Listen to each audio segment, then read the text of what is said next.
Kisah mistis itu terjadi pada saat berlangsungnya operasi penggerebekan markas KKB Papua pada Oktober 2018 lalu. Kopassus bersama timnya melakukan operasi jalan kaki dari pos Timika. Kisah tersebut dituliskan dalam buku Kopassus untuk Indonesia karangan Iwan Santosa dan E. Anatanegara. Arus sungai yang deras, cuaca musim penghujan menjadi tantangan para prajurit. Pada saat perjalanan hari kelima, mereka harus menyeberangi arus sungai yang deras. Mereka hanya menggunakan tali untuk mengarungi derasnya air sungai. Saat itu, salah satu prajurit berpangkat kopral masuk dalam pusaran air dan hanyut. Spontan sang komandan yang merupakan prajurit Kopassus itu pun menyelam untuk menolongnya. Namun, sampai suatu titik sungai itu malah berujung menjadi air terjun. Sang komandan pun menepi di tengah hutan Papua yang berada di ketinggian 4000 meter di atas permukaan laut.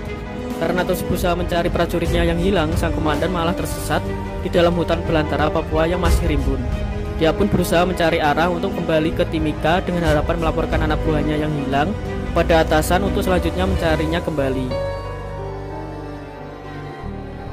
Sampai hari ke-6, prajurit Kopassus itu tak kunjung sampai di tujuan dan sudah berada di ambang sadar. Namun ternyata prajurit tersebut masih selamat setelah dibawa arus deras sungai. Ia menceritakan ketika sadar semua perlengkapan termasuk sepatu sudah hanyut terbawa arus sungai yang deras. Selama 18 hari tersesat di dalam hutan, akhirnya prajurit tersebut ditemukan oleh warga dalam kondisi selamat. Saat itu kondisi tubuhnya hanya tinggal tulang berbalut kulit, mata yang terus berputar liar, dan telapak kaki yang bengkak akibat tertancap potongan kayu.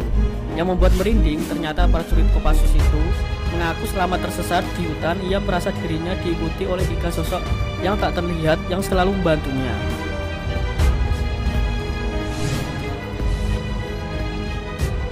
Ia mengaku selama tersesat dirinya ditemani ketiga sosok misterius tersebut. Pada saat matahari sudah terbenam, 3 sosok tersebut memberikan bantuan padanya. Satu memijat kakinya, satu memijat pundak, dan yang satu lagi berbagi rokok dengannya.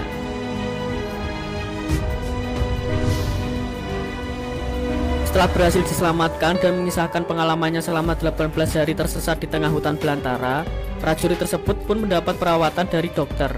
Meski kondisinya memprihatinkan, dokter yang memeriksanya menyatakan bahwa prajurit tersebut bebas dari penyakit malaria dan cacing tambang.